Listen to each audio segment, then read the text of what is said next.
Calling the Committee on Audit to order. Madam Clerk, please call the roll. Commissioner Wilson. Present. Commissioner Killeen. Here. Commissioner Garza. Here. Commissioner Ahmad has requested an excuse. Commissioner Peterson Mayberry. I'm present. Chair Dobb, Here. you have a quorum present. Thank you. Next item, please. B, Chairwoman's remarks. I just want to say thank you to our Auditor General. Today is her last committee meeting with us in person. I know. She will be here next week for full board, so this isn't her last day. So we're not gonna make a real big thing about it, but this is her last committee meeting with us in person, and just want to say thank you for all that you've done for the county over the years. And I know you've done so much more than my brief time here on the commission, but if you want to say a few words, and we'll have more of a ceremony next week. Official last committee and audit meeting. I will be on vacation for the next committee and audit, and I will be at full board on the 20th. But I just wanted to thank my staff for everything they've done over the years, and to this committee.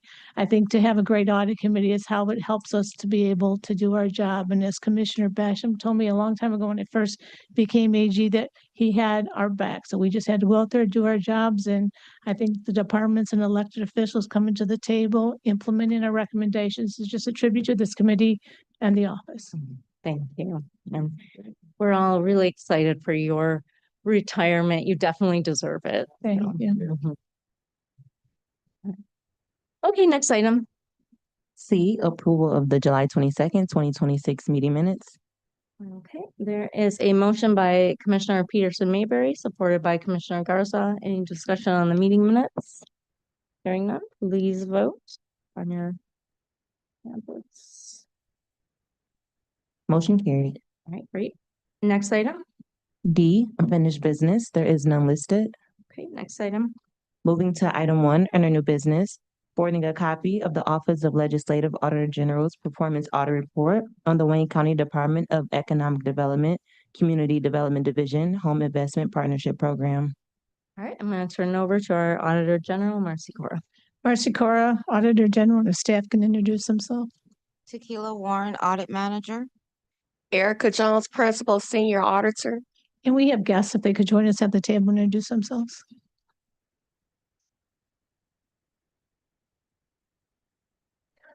Good morning. That's Is your microphone on or?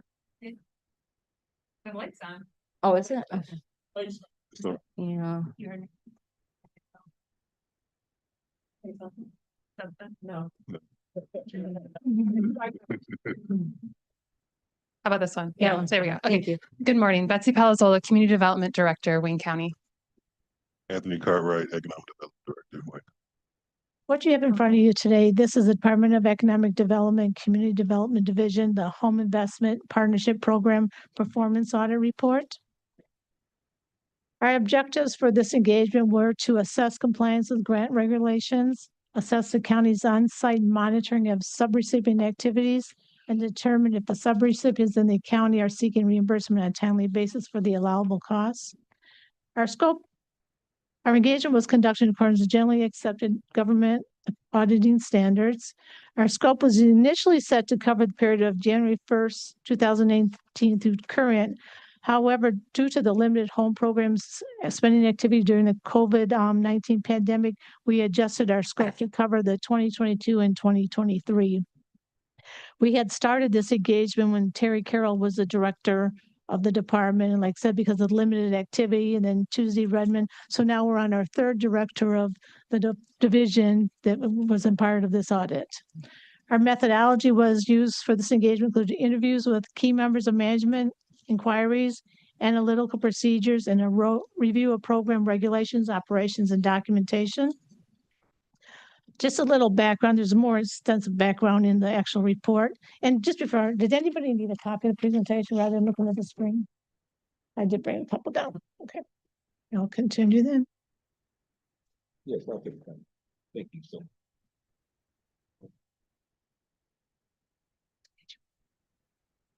Just some background. HUD established Home Investment Partnership Program, known as HOME, to expand affordable housing through homeownership, rehabilitation, rental assistance, and new housing construction. Wayne County's Community Development Division administers the HOME program and awards funds to eligible local governments and nonprofit organizations through a competitive request for proposal process. During the period of 2022 to 2024, HUD awarded Wayne County approximately $8.8 million in home funding. Wayne County serves as the lead entity for the Home Consortium, administering home funding for participating jurisdictions, consortium members, and eligible nonprofit subrecipients. During the program years 2022 and 2023, home program subrecipients expended approximately $2.2 million for community housing development organizations, rehabilitation, tenant-based rental assistance, and down payment assistance. Our audit primarily focused on the down payment assistance program services.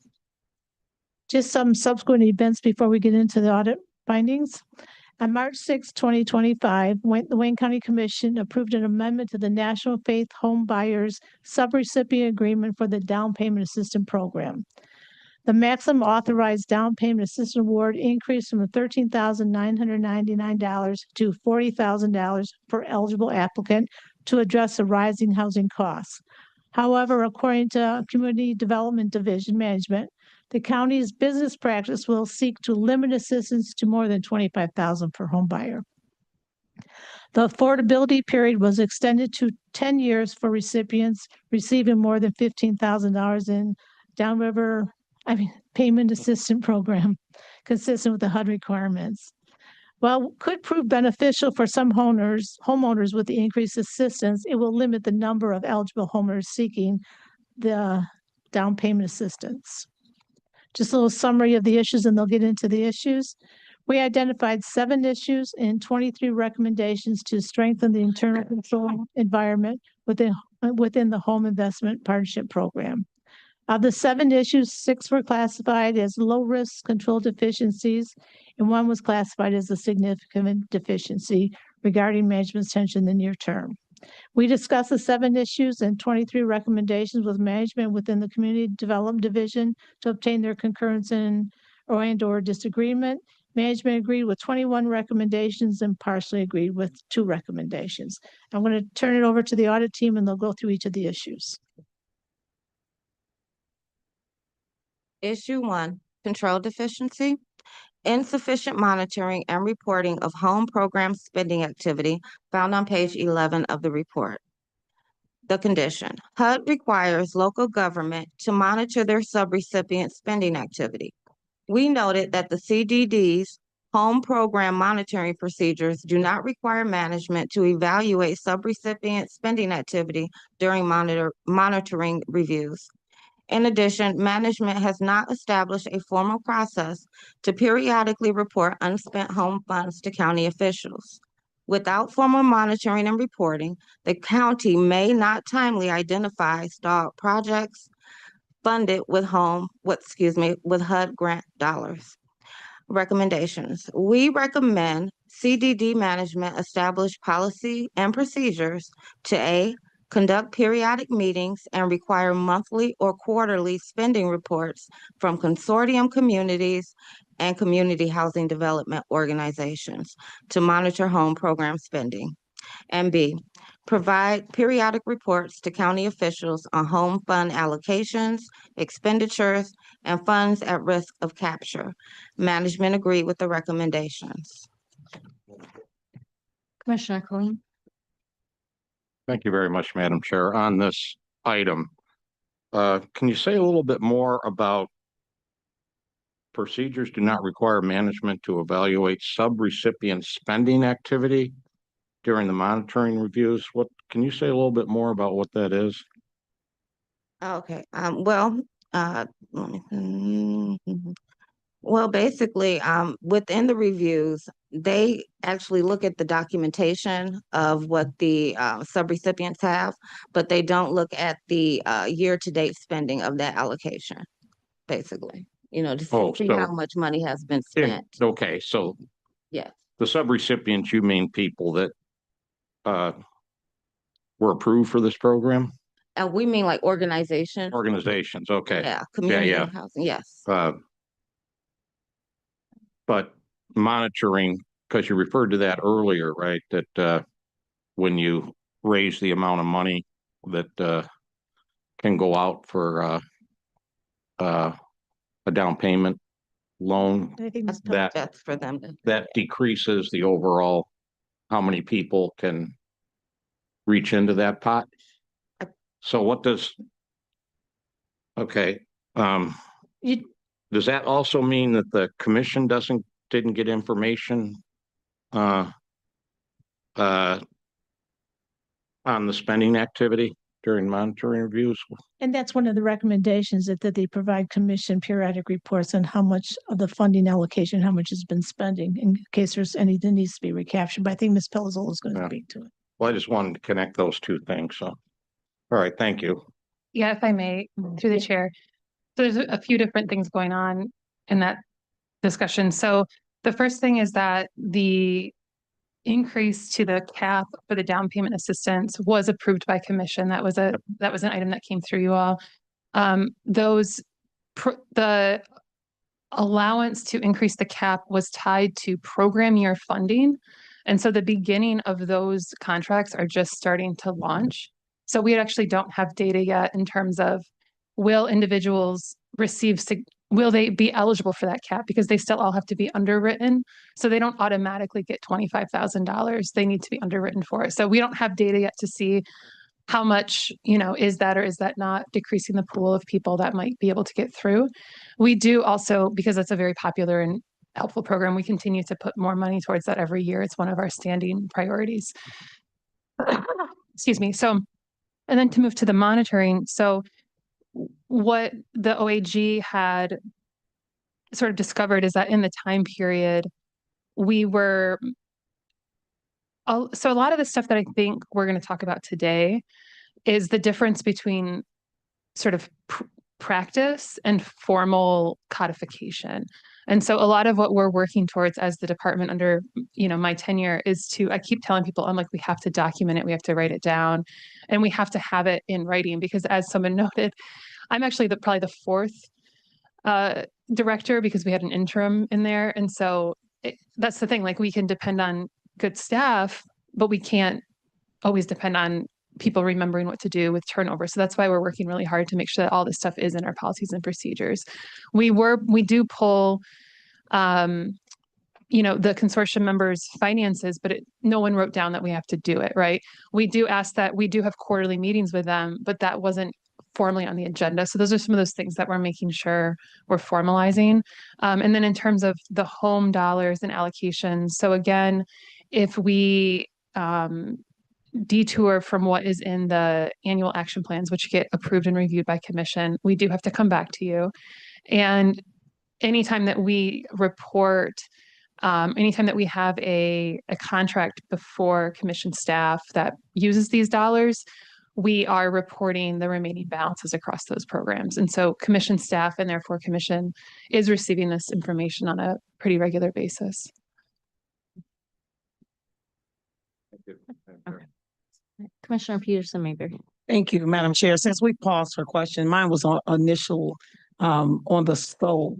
So the time frame, is it from 2022 to 2025, or is it only now 2022 and 2023? The scope was 2022 to 2023. Okay, and is that enough in your best estimate? Is that enough time to look at trends and gaps and roadblocks and things of that nature, things that are working well, processes? Is that enough time, 1 year? I believe, well, it was the 22, 23. Yes, I believe so, because there was a lot of payments that went out during that time. Okay, frame. so a lot of activity in that one. Mhm. Okay, thank you, Madam Chair. All right, let's move on. Issue 2, control deficiency. Home program funds that are captured and reallocated, not formalized to policy, page 12 of the report. During our scope period, we noted some subrecipients did not commit and or spend their allocated home program funds. Home funds that become uncommitted after the funds have met their 24-month commitment deadline can be committed by the county to another eligible home project or activity. Our review determined CDD management had not finalized written policies and procedures for the capture and reallocation of home program funds. Without formal guidance, reallocation decisions may be inconsistent and lack documentation and transparency. We recommend to enhance transparency over the over the process management. A, finalize written policy for capturing and reallocating home program funds. B, document the justification for all fund capture and reallocation decisions. C, maintain records of captured funds, including amounts and program years.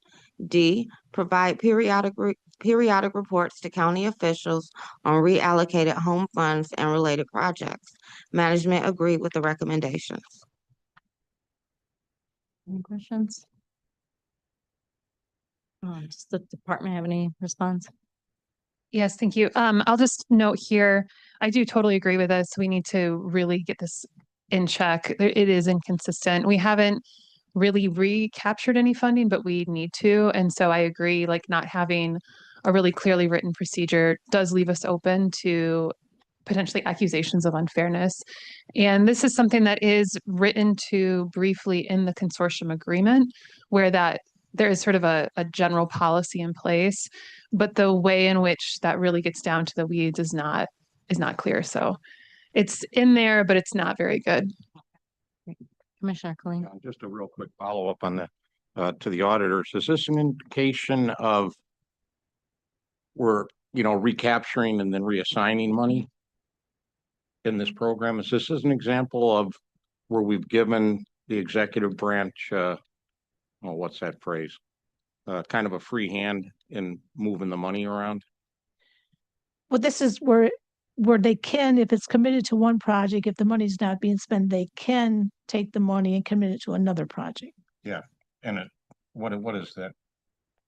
Without coming back to the commission for that, right? Delegated authority. No, No, we do not have delegated authority Delegated authority. we do not have delegated authority for the overall home program. And so the annual use of each home program year is also on the annual action plan. And so if we were to change that, we would actually have to come back to commission as well. All right. Thank you. Okay, sure. Thank you. Let's move on. Issue 3, significant deficiency.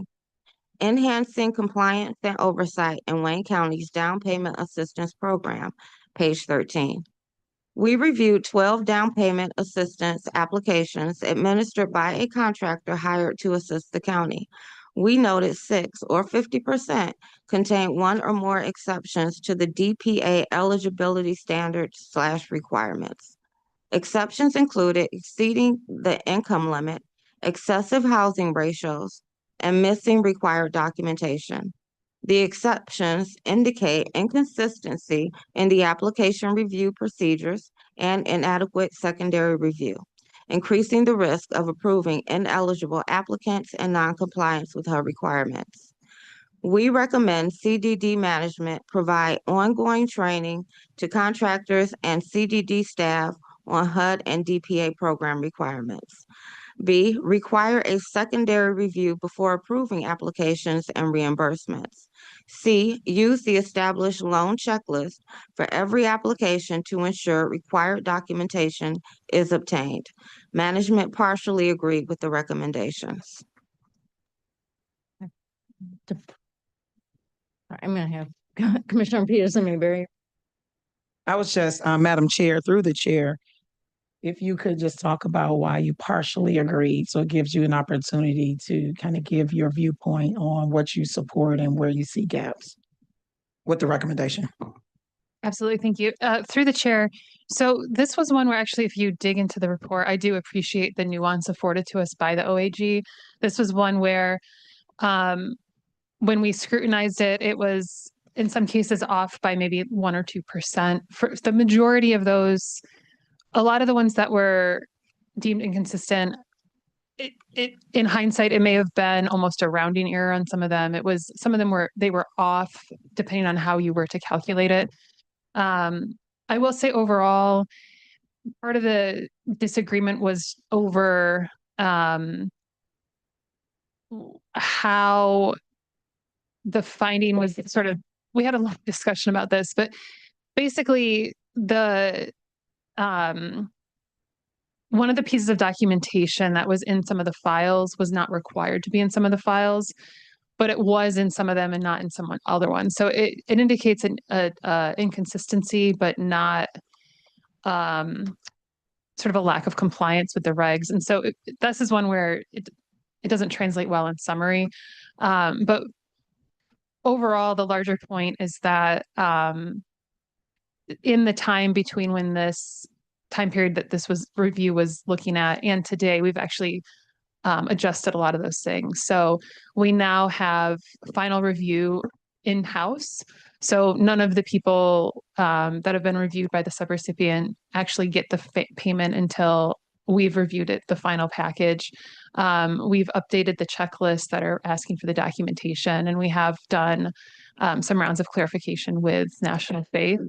So this one was sort of really quibbling about some nitty-gritty points, but that's why overall we do, we do not disagree with the need to do training and make sure that our practices are consistent and things like that.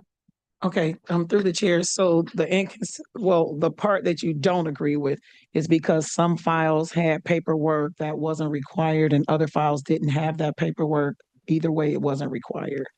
That's what you're saying, why you don't agree Yes. fully with the recommendation? Yes. Okay. Yeah, okay. Marcy. And I think when the auditors were looking at the checklist that they were looking at required one of the items, and I think that's what they found in some of the files and some of it not, even though the overall regulations may not have. But I think it's more of I think they agree more with the intent of the recommendations, which is for the training, the secondary review and that. Yeah, and then there was an inconsistency in our between what the policies and procedures document said and what the tools the people were using to run the program. So those are inconsistencies that we're trying to make sure that we're cleaning up. Yeah. One last question on this through the chair. So when the recommendations are made, and maybe this is processed, what's the timeline for implementation of the recommendations? I'm hearing that some of them are already being addressed immediately, but is there a timeline that's typically given to the department for them to start executing the recommendations? What we normally do is 30 days after the report is received by the full commission, we'll send out a request for the corrective action plan.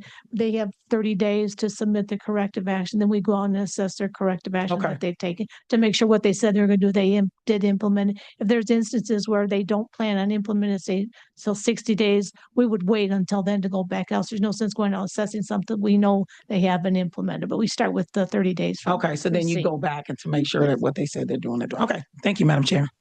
Commissioner Queen. Thank you. And that corrective action plan will come back on our agenda when you have it. Yes, it will. Thank you. Okay, let's move on. Next item. Issue Not 4. next item, but Issue next 4. Control deficiency. Non-compliance with home program match requirement, page 16. HUD requires the county to contribute per program year 25% of home funds drawn down.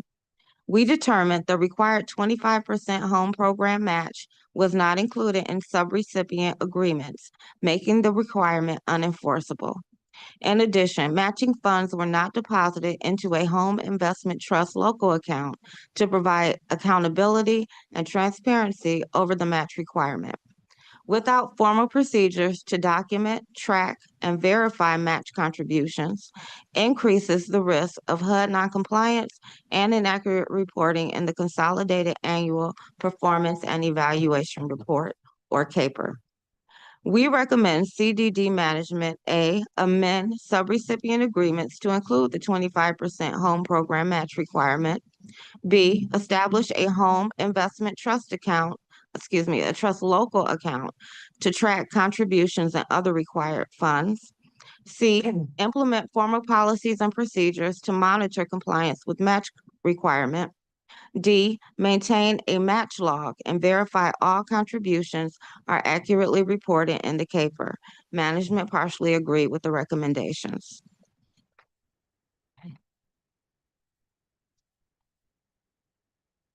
Department? Thank you. Yes. So this is one where there a little bit more of the back and forth is in the report, just in terms of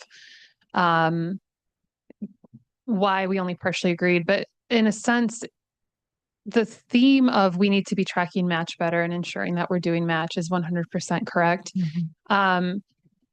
There's been some, I would say, changes in understanding among county staff since this report was done around how to properly do that. My understanding in the past is that there may have been a match log, but it was held in the files of someone who's no longer here. So that's a problem. So we can't definitively say whether or not we were doing it. It's lost to history. But the important thing is whether or not we're doing it properly going forward. And one of the reasons why we disagreed with the recommendation is because we disagree with the way in which the Auditor General's office recommends that we do that. So the way that the county's sort of been running things is that there's a 25% match in terms of, if you look at this as like a regulatory thing, under the cash contribution option through HUD regulations, you would need a local account. You would be applying that to all of your subrecipients to get those 20% increments across all your little contracts. Moving forward, however, we're moving to the forbearance of fees method. And if you're forbearing fees, there is no cash. It's more of almost an in-kind. And so there is no need to set up a local account to hold money that we aren't actually collecting. The forbearance of fees is coming from our new affordable housing pipeline, which I've been talking to you all about, and you'll hear more about very soon because we've got some agreements coming through. And so those projects, in order to come to fruition, are all receiving tax abatements and things like that. And that's a very high dollar amount. These projects are $20 million projects. We're putting in a small portion, but we can count that foregone taxes on all those projects. And we can actually roll the match forward, which, to the OAG's point, it's very important that we document that so we get credit for it. But it's going to relieve a lot of stress and burden off of our smaller subrecipients, where it's very difficult for them to come up with match. They're nonprofits. And so this way, we're actually getting that through the federal regulation. Again, the forbearance of fee options, which basically allows us to capture what other entities, like other jurisdictions, other cities, private developers, are putting into these giant affordable housing projects to meet that requirement. Okay.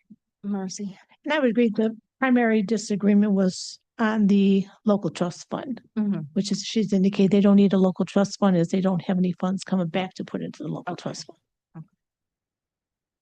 All right. Okay, we can move on to the next issue. Issue 2024-05, strengthen monitoring controls and oversight of subrecipient activity.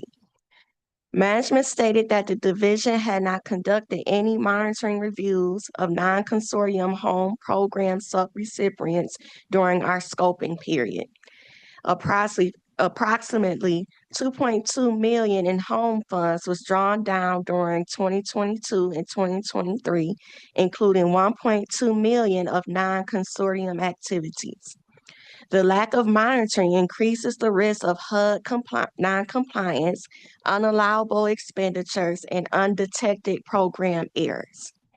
We recommend that management conduct annual monitoring reviews of all home program subrecipients in accordance with HUD regulations and county policies. Document monitoring results and communicate findings to subrecipients for corrective action, and follow up to ensure corrective actions are implemented and deficiencies are resolved. Management agreed with these recommendations. All right. Any questions? Department, do you have any response? I will just note, we were doing some monitoring of consortium members during this time, but we did not monitor the subrecipients. There is always, as we see here, there's always a delay in terms of when you monitor, and because you're not monitoring in the same program year. But we agree we're doing more. We've been talking to HUD also about just clarifying some of the monitoring needs moving forward. So we're actually going to be doing a handful of those this fall. I think what's good too, by doing their own monitoring, they're catching anything that may be in deficiencies before some other, say, HUD auditor or the external auditors come in. So it's always good to do the in-house monitoring. Commissioner Peterson, Mayberry. Thank you, Madam Chair. I do have one question as regards to this. So these now become processes so that they're not tied to people. I know Betsy mentioned that there's been several people that have come before her in interims. And a lot of times when things are tied to people, that's why the process itself is not carried for the next person. So now these become part of no matter who is sitting in these seats, that this is how this is done. And so it doesn't allow for that wiggle room going forward for someone to say, well, we used to do that, but we don't do that anymore just because it's not a process. If you have written documented policies and procedures, it wouldn't matter who's in that position. They would Right. just be following the written process. Which this is saying that this stuff wasn't previously written. Correct. Okay. Thank you. Okay, let's go on to the next issue. Issue 2024-06, untimely home drawdown requests and payments to subrecipients. We reviewed 20 home drawdown requests and found one or more exceptions in 12 or 60% of the samples, which represented approximately $197,000 in home drawdowns. We specifically found that 10 drawdown requests were submitted more than 45 days after payment were made to the subrecipients, with delays ranging from 49 to 295 days. We also found that 6 drawdown packages lacked documentation supporting the drawdown request date. We've also found inadequate monitoring over drawdowns increased the risk of outstanding HUD reimbursements and prolonged use of county general fund dollars. We recommend that management implement a process to monitor the timeliness of home drawdown requests and HUD reimbursements, and ensure that all drawdown requests are supported by documentation verifying the reimbursement request date. Management also agreed with these recommendations. I think I just add to this one, I don't, for my many years here at the county, I don't think this is just with the home program and the drawdowns. I think this has been countywide in several grant programs, just the timeliness of the drawdowns. Betsy, do you have anything? Yeah, this is one where we are really hoping that the process of going through the Oracle transition is really going to help us on the far end of that tunnel. Yeah, this is one where I think if I had to guess what happened on some of these, I would say in 2023, people were really still recovering from COVID. And like everything got backed up, but I wasn't here, so I don't know. But this is one where, yeah, like stuff should not be dropping through the cracks like this. And we are really optimistic that even above and beyond us codifying some of this, again, the financial side needs to go into our policies and procedures as well, but that the Oracle system itself will help flag some of that. All right, great. Next issue. And our last issue, 2024-07, inaccurate recording of home program revenue and expenditures in the general ledger. We identify errors in the recording of home program expenditures and revenues in the county's general ledger. We found that 3 of 23 or 13% of the drawdown samples could not be reconciled or contain recording errors. We also found a home program repayment that was incorrectly recorded as a CDBG program income that was corrected 7 months later. Without a formal reconciliation process between HUD's IDIS system and the GL, increases the risk of inaccurate financial reporting and misclassification of program funds. We recommend for management to develop reconciliation policies and procedures, including timely review, documentation, and approval. Review home drawdown journal entries and supporting documentation before posting to the general ledger. conduct quarterly reconciliations between the IDIS system and the general ledger, and follow up to ensure program transaction errors are correctly timely. Management also agreed with these recommendations. Mercy. I just think on this one, I think with the new Oracle system, this could help with that. Okay. Betsy, do you have anything to add?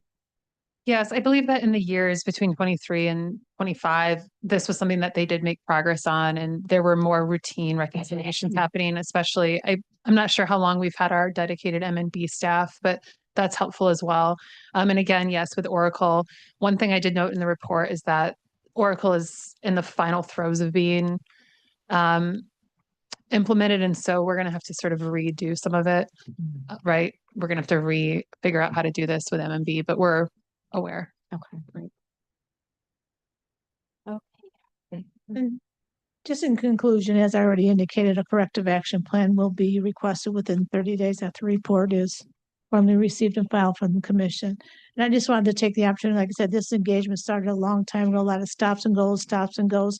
We worked very closely with Jeannie Fields and Ms. Pelazzola to get the report completed. And I think we spent like 2 months just going over the findings and recommendations. Because, there's no sense putting a recommendation in unless you get buy-in for the recommendation that's going to help the department. I think this shows that we work together and we got it to where it needs to be. And thank you. Great. Yes, thank you so much.